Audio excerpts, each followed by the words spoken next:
does it seem like we might at any point get more supply from Russia?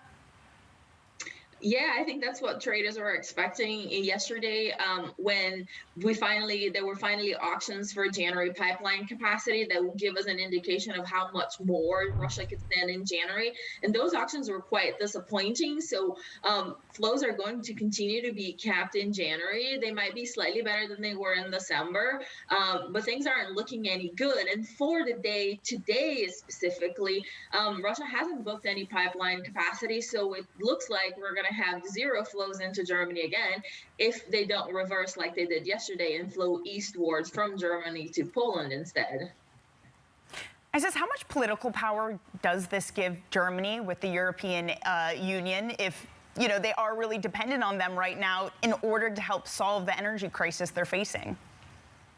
Yeah, the whole of Europe is depending on Russia. And if you ask me, and I think most analysts out there, I think when you look at it, it doesn't put Europe in a very good position, when it comes to bargaining anything politically. Europe is a little bit hostage to the gas crisis. And I would say that that really doesn't put them in a strong position. We haven't really seen Europe do much these days.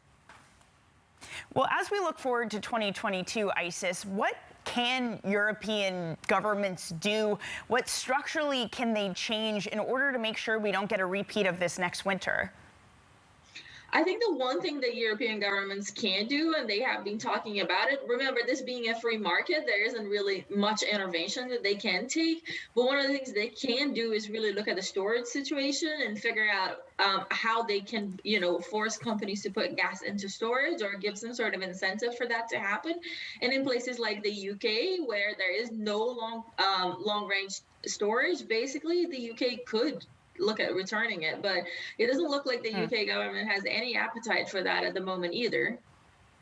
Well, how will that also mix in with the push for renewables in the region next year?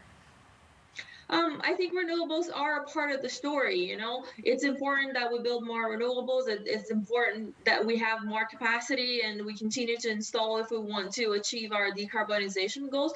But the truth is, renewables are intermittent. So when the wind isn't blowing and the sun isn't shining, we need to have backup. And at that moment, that backup is gas.